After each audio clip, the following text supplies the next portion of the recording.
Yeah, so this is going to be a little open formatted discussion, yet we would like you to take up this open questions and bring up the experience and learnings in your own areas, which could help the audience overcome or possibly preempt them. So first question is, in each of your areas, can you please talk about the data challenges and the kind of problems you're solving in analytics? One of the biggest problems I have seen with analytics groups is what problem to solve. People want to have it. It's the in-thing syndrome because it's the in-thing, but what to do with it is probably lacking. So like to hear from you, starting with Rohit, as what do we do with big data analytics in your group? Sure. Thanks. So Intuit would be an interesting company from data perspective, because the kind of data that we deal with is very different from, let's say, a Yahoo or an eBay in terms of the things that you do in terms of actionable insights.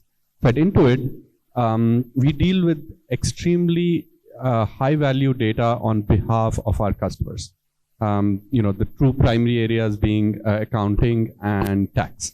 And both of these areas, as you can understand, the data that we deal with is highly confidential data. So we kind of look at the data on behalf of the customer in terms of what value we want to add.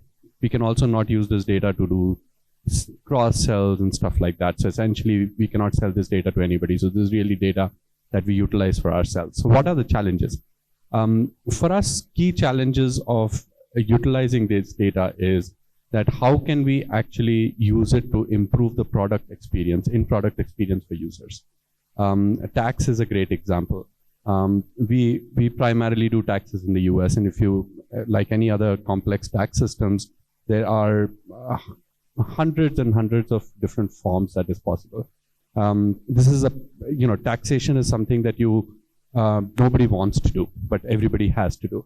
So our goal of utilizing the data, whether it is the data that the user enters, or it's a data that we collect from user based on how the user is behaving on the particular site where they are entering information, is that how can we use that to minimize the number of steps in which a user can actually reach from their start of taxation process to the end of taxation process. That is the critical element that we are trying to optimize for. And you will hear different examples out here of how people are utilizing.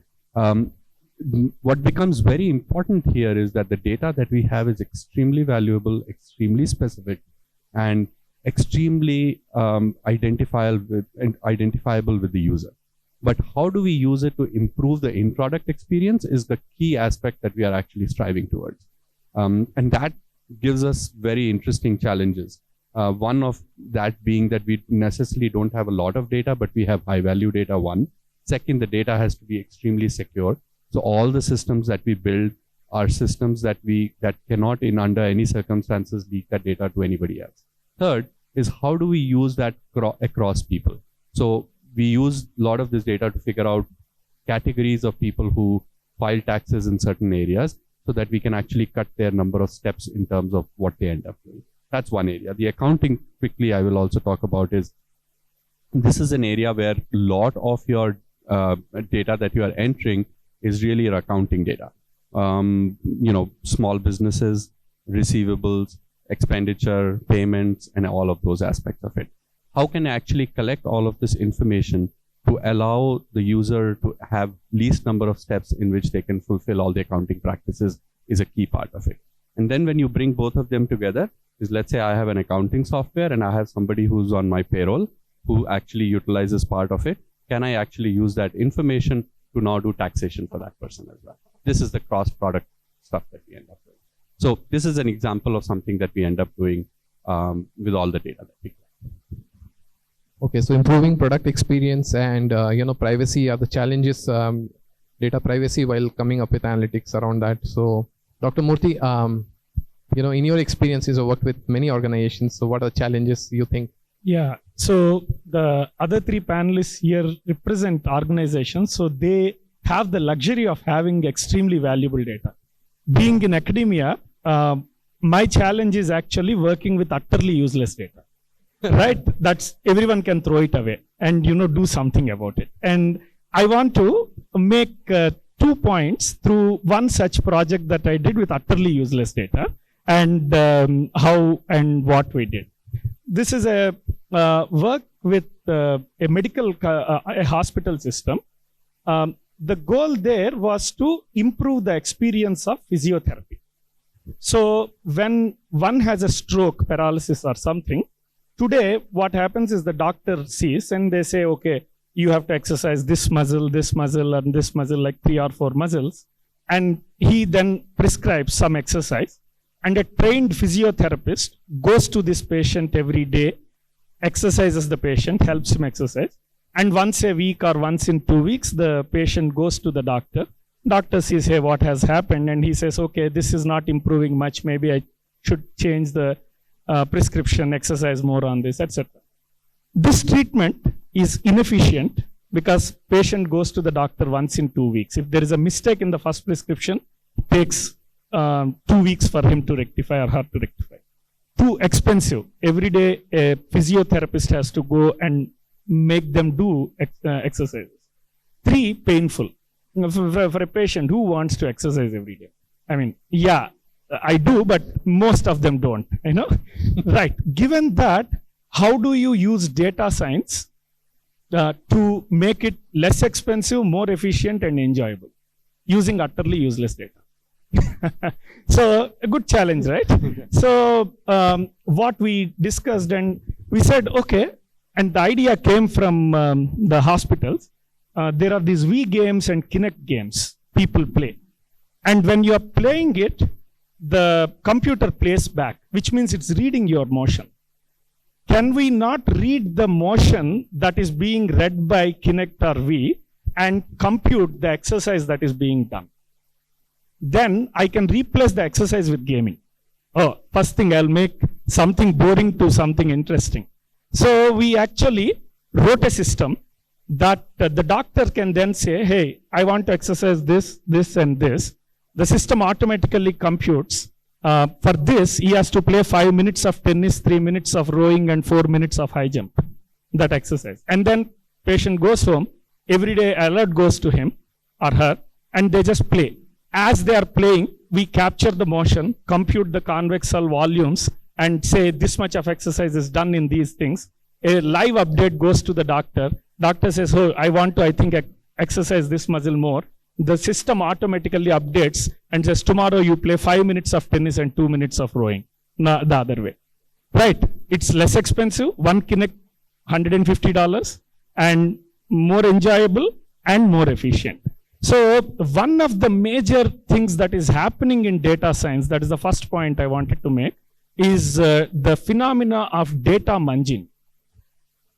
People may have collected the data for something else. I mean, who would have thought when you are building a gaming engine that can be used to treat physiotherapy problems, you know?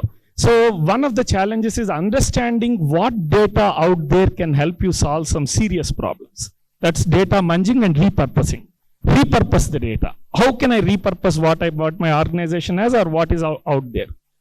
And second interesting thing is, in this entire project, people may think the most difficult thing is actually computing that convex hull volumes or optimizing, etc. No, that's not the case. The biggest problem we had was processing and correcting the errors that Kinect makes while it collects the data. Right? So if we have to call ourselves honestly, we are data janitors, not data scientists. We clean data all the time. So when you are signing up for data science, yes, there is some modeling part, but that's 10%. Most of the times you clean the data, you repurpose the data.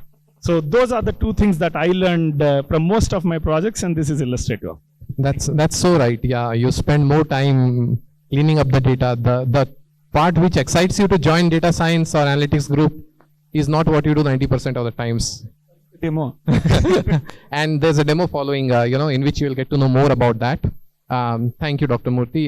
Ashish, the good thing is we have a diverse set of leaders out here. So from the marketplace, eBay thing, what are the users of data science data you put to?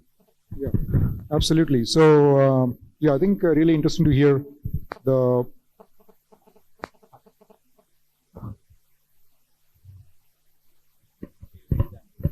Yeah. So Yeah. I would like. Yeah, examples are being put up, like Rohit talked about tax solutions that he's building. He's Dr. Murthy about games. I'm sure Ashish will also cover examples. Yeah, He sure. spoke about a product in which he does that. Right, I'm right. saying what is the kind of an example where Sure, sure. he actually did sort of. Okay. Try to cover an example. Yeah. So I think in the e-commerce space where eBay operates, data analytics is like lifeblood. We cannot survive in this business without doing a lot of analytics-based insight generation with our data. Now, the first place where in our business it is critical to use analytics is how do we balance our needs to make money from our business with the user's needs to have a good experience on our website or on our platform, right? So we are a platform and we're also a website. We're kind of both the things. And we have buyers who are coming to that platform or the website to find something that they want to buy and then buy. We have sellers who want to run their business on the site. And then there's us who want to make money from this platform. And how to find the right balance of what we need to do to make money but also provide a good user experience is very critical. So since you asked for an example, one simple example for us is, on our site we have two options. When people come to our site, they can buy an item that we have listed on our site, or we can show them an ad, and when they click on the ad, we make some money from them. Now we have to use our data insights to figure out, how much ads we should show on the site versus how much we should actually show the listings that they can buy on the site itself. And that can get pretty complicated because for us, ads is a good source of revenue, but at the same time, if we show too many ads, it will disturb the user experience. People will stop coming to our site because the site will become very cluttered, very busy, they get distracted, they're not getting good information. So we use data analytics in these kind of issues, how to balance user satisfaction with revenue. That's one big application of data analytics. The other is, what we are trying to do is figure out what are the key performance metrics that run our business. Because being an online business, there is hundreds of things you can measure, and we do measure. We do measure hundreds and hundreds of different things. But not all of those metrics are equally important in terms of predicting how our business will do or telling us about the health of our business. And we use data analytics to also narrow down that list of 10, 15 metrics that are most important for us. Okay, so that's the second application. The third and final thing I will mention here is the big issue we face with data analytics in a company like eBay is we cannot have a lot of analysts. We have already got like close to 400 people doing analytics, and still there is more demand for analytics. We cannot keep hiring more people. It is expensive and not easy. So how do we build analytics products that every function inside the company can use, and how do we make those analytics products easy to use so that people who don't even understand mathematics can easily use those tools and make decisions with those tools? So that's another key challenge for us. Okay? Sure. Thank you, Ashish. Yeah, we will, Sure. Just to add to your point, a quick example. Let's say somebody is on a tax site, and one of the big problems that we have when people are filing taxes is drop-off rate, which is that you start filing taxes, but you do not carry through because you got confused at some point and said, I don't know what I'm doing, and get out of it. So if we have real-time information and data coming from that user, we can figure out that you are stuck at certain point. And we can go back and prompt you and say, hey, do you really need some help? I can put you to a IVR, talk to a user, or give them helpful tips so that they can go back and figure out what it is. Now you can do that as in-product experiences by just product building all that logic. But a better way of doing data is actually you collect it and use intelligence in the back end to actually surface actionable insights into what the application can do. So that would be one example. Thanks, Rohit.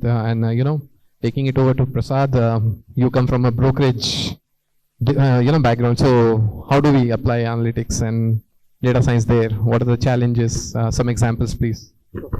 Thank you. Represent Broadridge, and we are in fintech area. One thing interesting about the fintech is fin is full of jargons. Tech is as good again. So when it comes together, there's so much of jargon that gets produced, and this afternoon I'll try and reduce that. But allow me about 40 seconds just to introduce what we do. Am I good? Okay. Yeah. All right, this is better. Yeah. Allow me to introduce a little bit of our business in the first place. So I'll be able to give an example so you can better relate to the kind of products that we're building with the data that we have. Broadridge is responsible for running the corporate governance of the United States today, in as many words. Our market share in this business, I'll just explain a little bit of the corporate governance aspect. If you were a shareholder of a public company in the United States, by regulation, all the key decisions to be taken by the company, public company, it has to seek the permission of such key decisions from all the investors. So this process is called proxy voting, where every company, at least once annually, would have to send this ballot with all the key resolutions put down and asking every investor, even if you own one stock, and ask for your permission, do you like to go ahead with this resolution or not, right? Every company must do this, no matter what the business is. And interestingly enough, this is such an uninteresting thing for the corporate. If you were an Apple, your focus is on building products and the next generation technology. This takes a lot of time, right? You have about 90 million investors in the US. To be able to reach out to almost everyone in the channel that matters to them and making them vote is not an easy thing for every company. They have to spend millions of dollars. This is where Broadridge comes in, and we do this for almost 85% of the shares in the US. So if you are a shareholder in the US, there is 95% probability that we know you. And we know you in terms of what stocks do you own, what's your history of the stock holding patterns, right? How you have been voting, whether you have the habit of voting at all or not. Do you have tendency to vote for technology companies and not for pharma companies? That could be possible, right? So we know that, and we know that for last 40 years. So that's the kind of interesting place we are in the marketplace today, and probably we are the only organization on planet Earth who has this data. So that puts us in a fantastic place to be able to think of what kind of products can we build. Our basic service, as I explained, is processing these votes, sending out the communications on behalf of every company, collecting the votes, summarizing them, and giving a report back to the company saying, these 3 resolutions are passed, these 2 resolutions are not passed. So looking at this entire, we have about 200 petabytes of data that we are sitting on today. And when we look at that, our effort in the last 3 years or so have been focusing around what kind of products can we build. I'll give you one of the easiest example that we have rolled out, one of the product out to the market right now. We tested out with a couple of clients, extremely well accepted. We are enhancing the product right now. Is what is called optimal proxy. How do we do this in a very optimal way? From a data science parlance, it is really an optimization problem in terms of the money to be spent by a company in terms of getting the votes cost effectively, faster, and making sure that the quorum is met. The resolutions are passed only when quorum is met, when 60 or 70, whatever is that quorum, percentage of votes come in favor of that resolution. So what we looked at is all this historical data and started looking out for patterns. Take an example of Apple. Look at the Apple shareholding pattern. We looked at all the shareholders of Apple and understood the holding pattern of each investor across the time, right? And we also understood the other stocks they were holding and what is the voting behavior of individual person. We have Ashish is holding 30 stocks of Apple, and he has been holding it for 7 years. And he also holds pharma, technology, financial services companies. And we started understanding his behavior and response.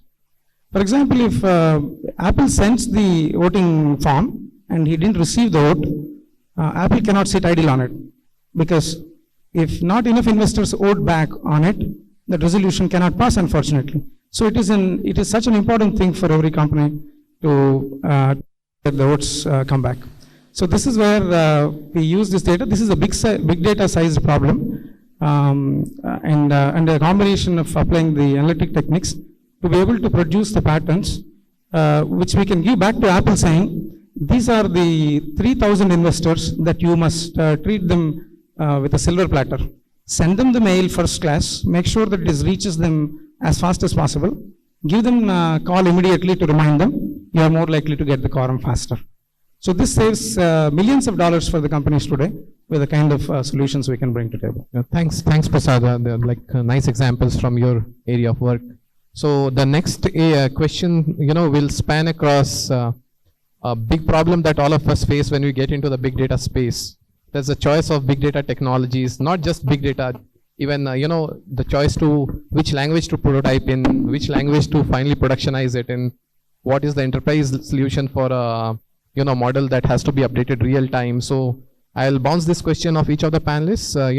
There is a plethora of solutions out there for prototyping. You've got R, Python, Julia, MATLAB, SAS, SPSS, you name it, and then you've got for big data, you've got HDFS storage and Spark and PySpark and H2O, sparkling water. I mean, there's no end to the list.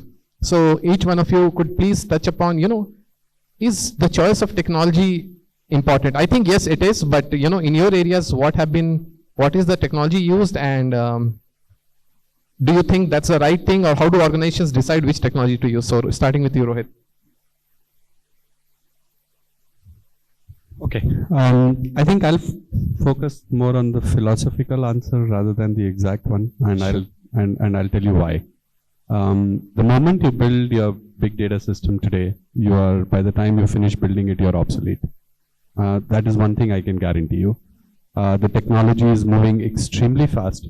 New things are coming up very, very fast.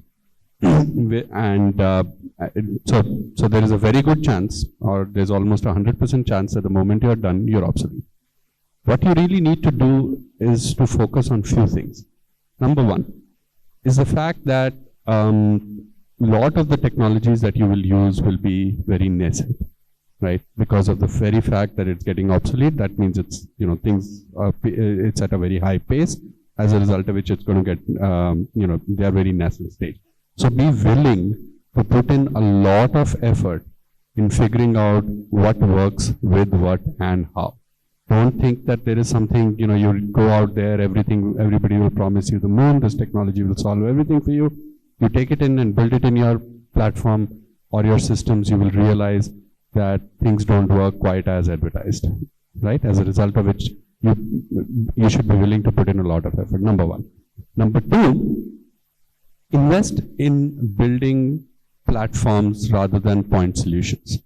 Why I say that is because you can very quickly put together a point solution to move, let's say, data from point A to point B, analyze it and put it in front of the customer.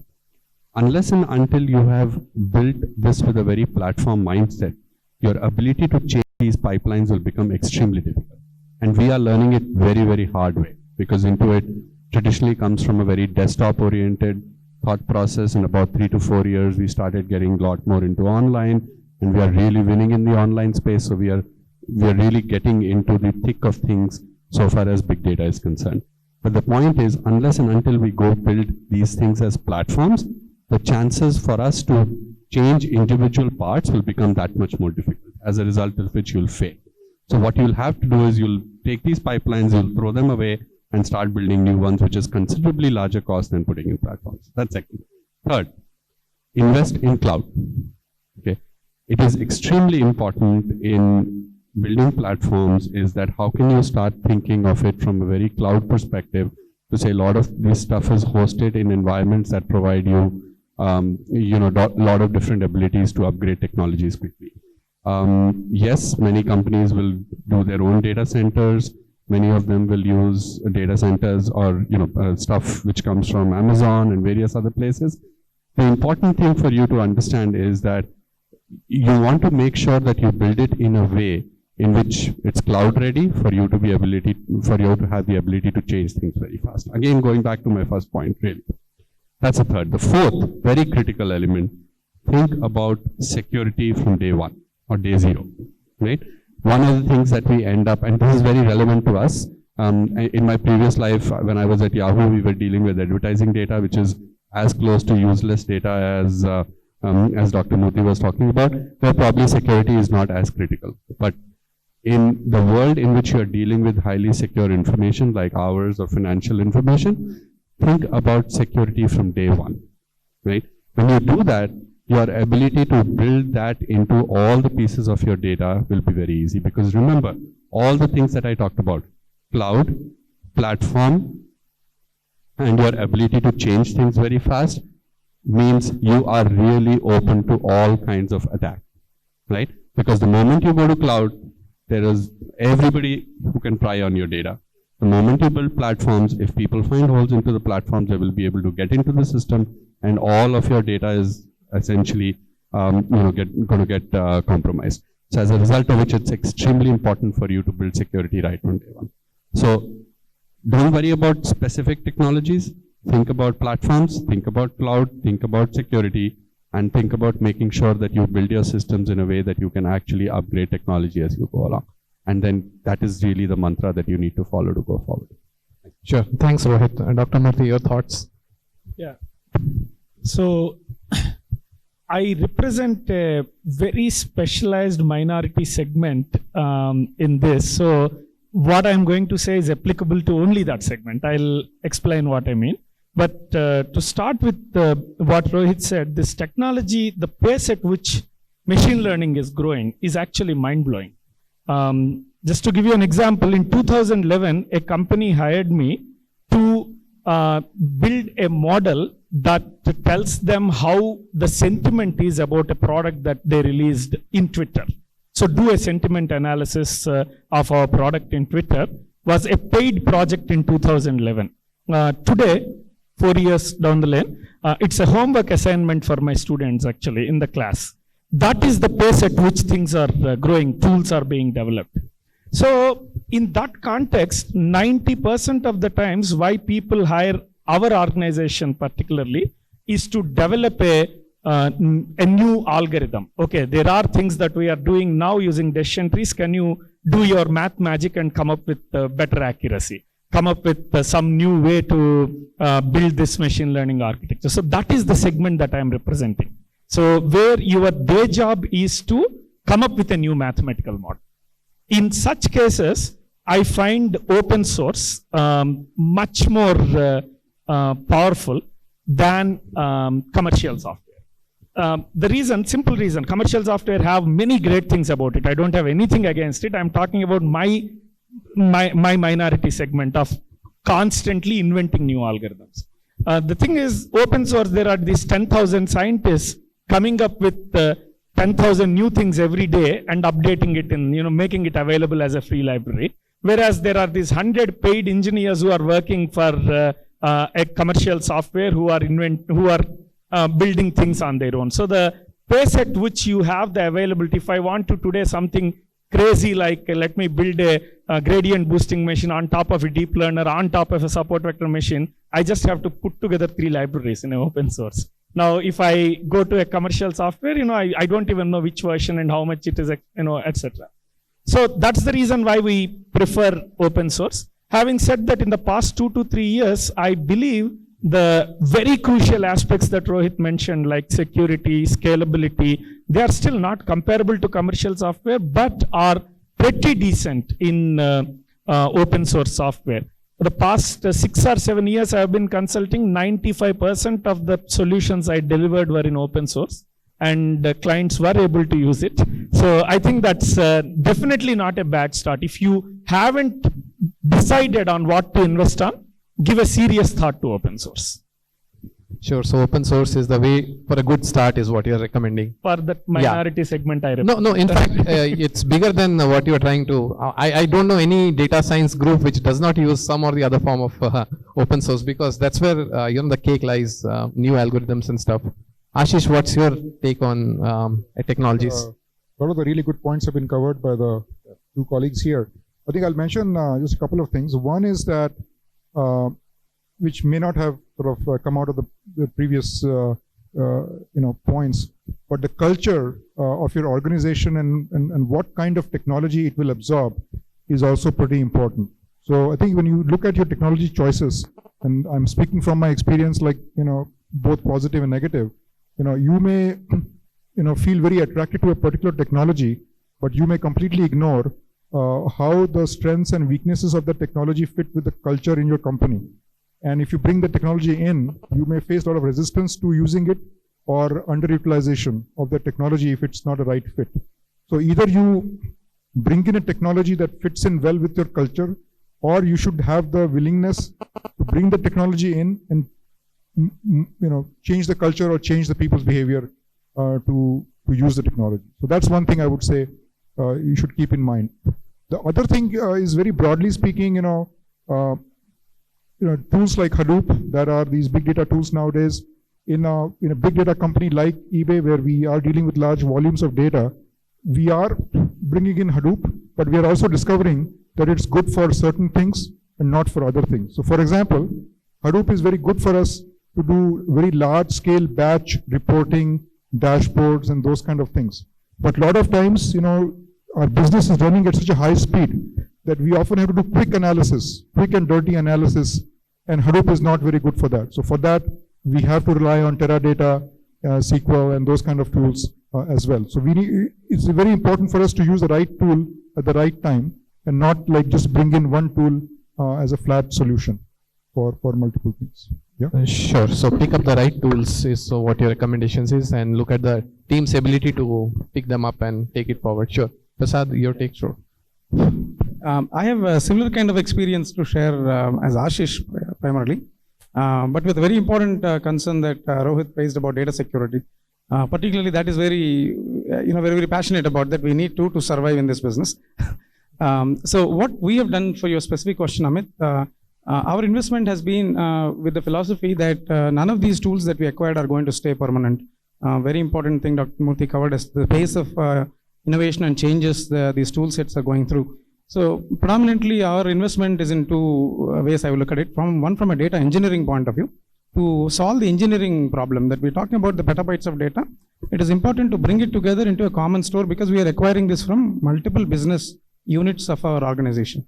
Each one is having its own formats and specifics.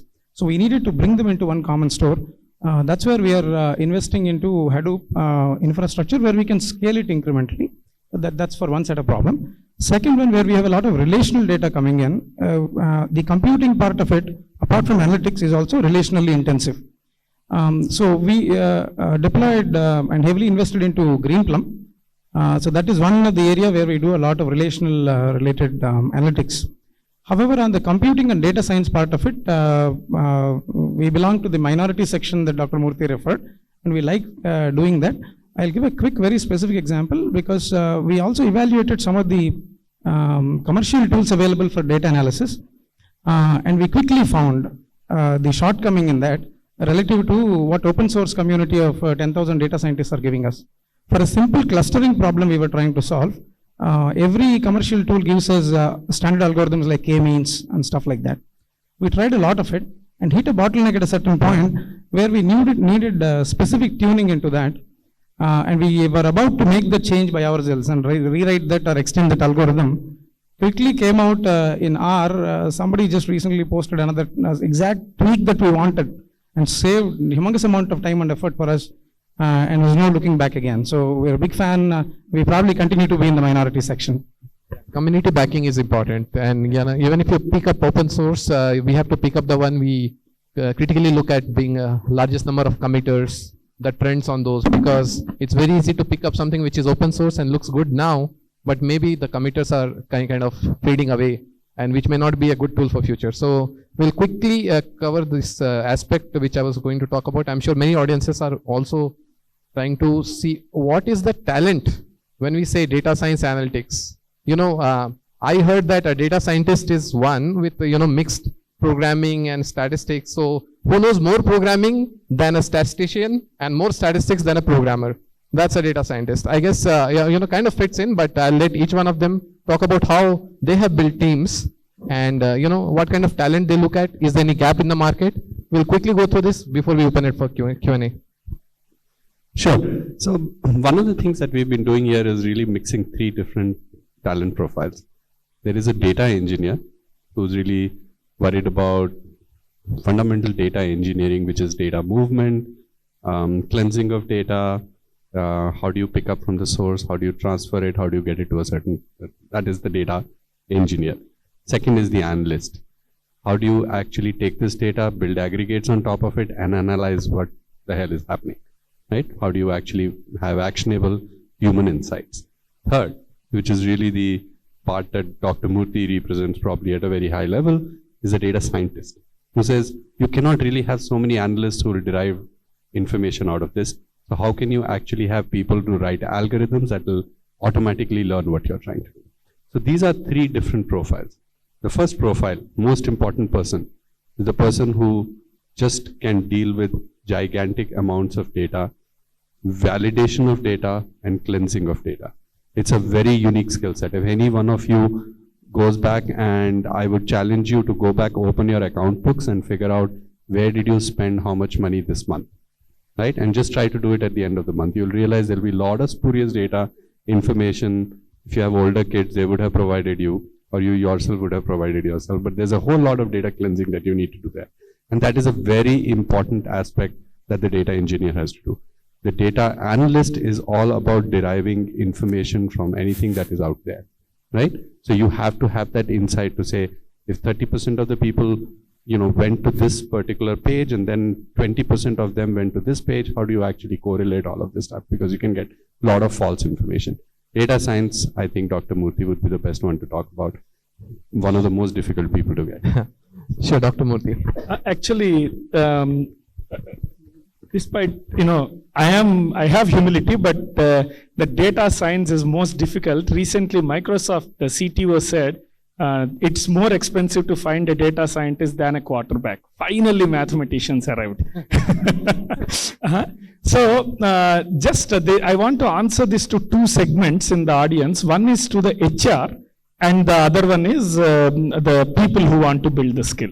If there is any HR in the group, human resource representatives in the group, if I were to apply to the data scientist jobs that are advertised in the Naukris or Monsters, I wouldn't get selected for 95% of them. Okay, it's not that I am great, but maybe for other reasons, but I definitely would not even qualify for 95% of the jobs to apply.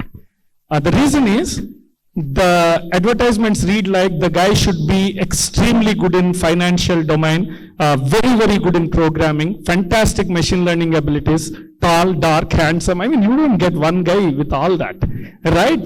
Data science is a team effort. The sooner the HR realizes that, the better it is. As he rightly said, you need a programming data engineer. You need someone who knows maths and stats. And very, very importantly, you need someone who knows business skills. Someone who actually knows what is the value of doing it. And neither data science nor data engineering tells that. And I learned this as a data scientist in a very hard way. For a long time, I used to think that the value of a problem that I am solving is proportional to the complexity of math I am doing. That's not the case. Simple additions and subtractions can sometimes take the business away, and months of mathematics can lead to trivial, utterly useless results. So when I am actually consulting or working on a problem, I try to get these three guys. There is a data engineer, there is a machine learning math stat guy who does all this automated cool stuff, and all three are cool. And there is someone who actually translates between them and the business users in English. And I also see one more position, which is probably one of these can do, otherwise you need someone, which is storytelling. So the idea of data science is not only finding the right pattern, but telling that in a way that the business actually gets excited and starts implementing really in a right way. So storytelling, typically business user can tell, otherwise, we have a storyteller. And that's a technical description, by the way. In fact, LinkedIn has a position, data storyteller. So I think those are the 4 skills that you need. Only addition that I want to add to Amit's definition, a data scientist, there is a team, but each member of the team, the software engineer should know more stats and business than the other software engineers. The math guy should know more software and business than other math guys. And the business user should know more stats and software than other business guys. Now, if you can put together a team like that, it really will lead to success. So you made it a multivariate problem. Okay. Ashish, your thoughts, take on, is there anything more on the talent? Yeah.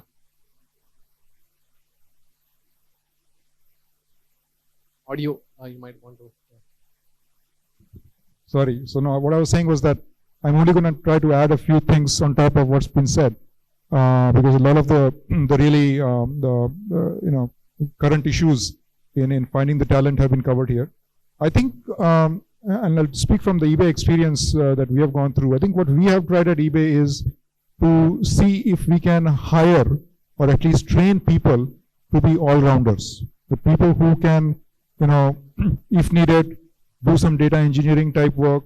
If when needed, they are working as an analyst.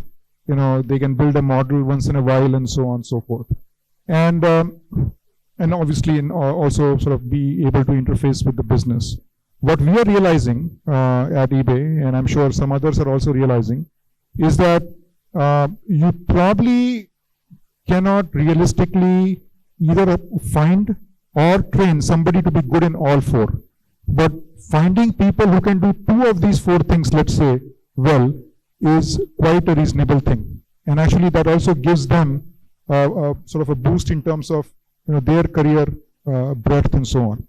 So typically what we have tried to do is hire 2 kinds of people based on this learning.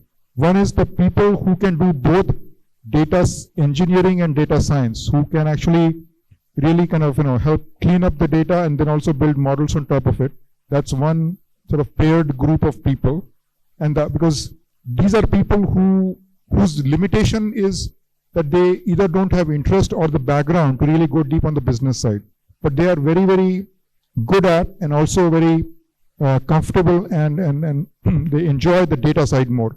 So these 2 areas are both data heavy and low on the business side. So we have tried to kind of grow people in that area. And the other group of people that we have tried to grow is people who can be the analysts, as Rohit mentioned, but also be the business partner who can tell the stories, as Dr. Murthy was saying. So those pair of skills goes well together. People who can do the analysis and then tell the story. And so essentially we are trying to get the data folks to work on some of the longer term, harder problems, and the day-to-day issues, it is the analyst come storyteller who is being more effective. So thanks, Ashish. Prasad, anything to add to what has been covered on talent? I realized, sitting at the other end of the table, the Yeah. identified disadvantage I have in terms of. But yeah, I think the summary of the points here is so covering in terms of the most practical aspect we all see on the ground today. I have not really much to add, but for sharing our experience as to what we are finding. The model we are operating right now is in terms of myself and my good friend here, Inigo sitting here. We came from more of a programming background, and when we saw this opportunity of what we can do with the data, we tried this similar kind of a route that my friends here were alluding to. We're having a strong business understanding of what's the data we are looking at. That was so important. Without which any algorithm that anybody could draw has absolutely no meaning, and there's no way to connect even with the business user to get them to agree to even fund a seed team on this.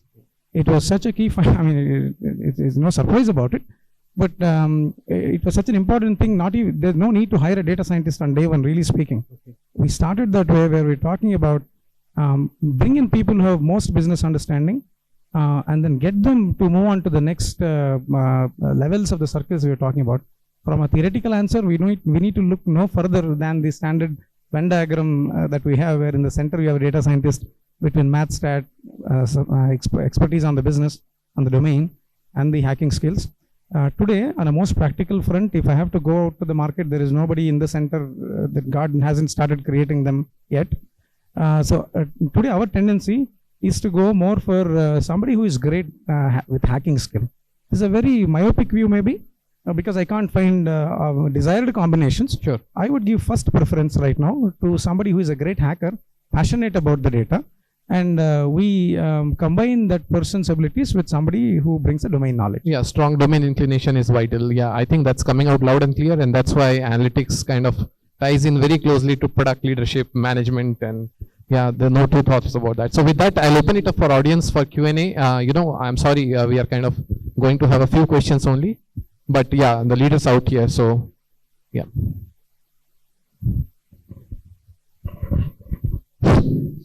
Yeah, so this is Giri here. I am working almost 15 years in telecom domain.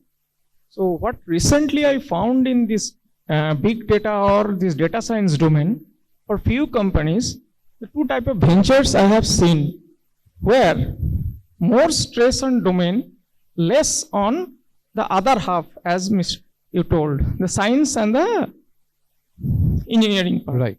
And in other school of thought or the practice I've seen where they are more on hiring on the domain side as Musti's domain, not stressing at all the domain.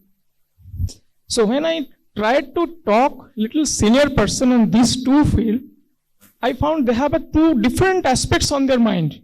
One is stressing, no, if I know the domain, I can reach with our programmer or they can come to machine language or one. The other part, what they are saying is, I have skills of this, programming and machine, I don't bother the domain. So, which is a correct way of, little confused on these actually. And they are very senior person in their position. So, they have these two thoughts of minds. Okay, so yeah, I think the discussion about balancing the two skills has come out, but yeah, Dr. Murthy would like to take that. Being a data scientist, I can only answer it if I have the data, right?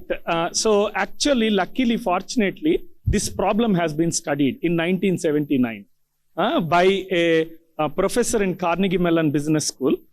So what he did was, he took around 60 companies, banking sector, and he took managers who actually decide on lending. And he took the data of past companies and he hid the data. He didn't tell which one would succeed, which one would fail, and asked them, take a decision on who you would give loan to. And he analyzed that. They got a 75% accuracy. So if they said 100 companies should be given loan, 75 of them did well in future, 25 failed. Then he asked them, what factors you took into account? They said, okay, these are the 10, research, budget, churn, whatever. And he built a model on top of that. And that got 80% accuracy. So it's sort of cheating, But then the conclusion, and many experiments followed that, conclusion is, humans are very good at, with intuition, understanding what factors you have to take into account. And machines are very good at synthesizing them. So combine those two, the results will be good. So it's always about building a team, capability. Can you pass it on to her? We're finishing. Yeah, last question. So hi, I'm Ankita, and I'm mainly in software industry and working as a quality manager. We have to deal with a lot of data, try to find out what are the issues and, different correlation between different attributes. Yeah, so that is where I thought, this data science would be very helpful. But the problem is that I don't know, I have lots of data, but I don't know, what should be the outcome, what is it that I'm exactly looking at? So how to deal with that? Because lots of data and don't know where to go. There are multiple lanes. What problem to solve? That's the biggest problem. Yeah. So Rohit, Ashish. Sure, I think that's a classic problem that has kind of always existed, right? As human beings, we collect a lot of data and we only process certain part of it, which we believe is the most valuable data as human beings to us. There is nothing different here. So one of the things that I think Dr. Murthy alluded to earlier was very critical is define the business problem first, right? And the gentleman here who forced us to take use cases of what we were doing is a critical part of it, right? Just having data and doing something with it, you're not going to get anywhere. Point is you have to define what is the end use case of what is it that you want to do. Are you trying to improve the productivity, right? Like for example, when we say we want the user to get through the tax forms as quickly as possible, that's a productivity improvement.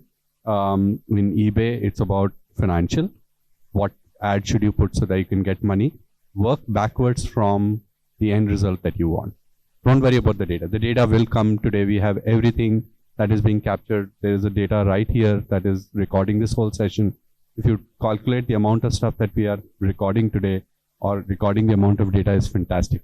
Always start from the end. Figure out what is it that you want and then work backwards. You'll get what you want. No, I think you covered it well. I think there's one more person I think was asking a question. Maybe we can give her a chance. So we'll take one more question and wind it up after that. Thank you. Aruna. Yeah, thanks Ashish for giving me opportunity because I thought when he said last question, right? Okay, my question is actually whenever, I work in ADP and almost the ones which you said, right, data security, all those things, yes, it is very relevant and very interesting for me. But every time, whenever I was thinking about analytics, I used to have one question in my mind is, you all spoke about how you are using analytics in your organization, like eBay, taking the statistics and how you are improving. But are there any times like we take the analytics of our competitors also, right? Hope I'm not asking confidential question, but yeah, is there any instances that we take the data of our competitors and analyze and do any improvisations? Getting greedy, are we? Ashish. Do we take the data, do you use the data analytics for our competitors' data also? Yes, it is done in some sectors. In some sectors it is possible. In others it's probably harder. Yeah. Now I'll here, give you one example. Like so, in the FMCG sector, like where you are talking about products like tea, coffee, any kind of goods you buy in stores. So there are companies that are actually collecting data at point of sale. So in the stores, they're collecting point of sale data. They're aggregating this, cleaning this data, aggregating it, and selling it to all competitors. So in that case, if you are Tata Tea, you can actually get data on how your competition products are also selling in the stores, and you can do analytics on that. Now, in the more modern times, nowadays, what's happening is, especially if you're a retail business that is online or any kind of commerce or a web-based business, there are tools that you can use to scrape the internet and see what's happening on other websites. So you can do scraping and then you can collect data on, okay, for the same product, how much is the competitor charging price-wise and those kind of things. So there is that kind of analytics. That is where I was surprised is the data which we have about our organization is very huge, whereas when we take the data from our competitors, it is limited. We can't get the complete data of them. But still we are able to analyze their data and take some decisions, whereas we have more data with us. Is it that because having more data is also problematic, or are we not? That is my question. Is like. There are a couple of minutes. I can just add on. No, I was. Or we can actually catch up after the session. Or Sure. if you're running short. We need to kind of wind this up because there are sessions, which follow this immediately after, like we close it. So once again, thanks to the amazing audience, wonderful questions, and thanks to the speakers, the panelists for the time.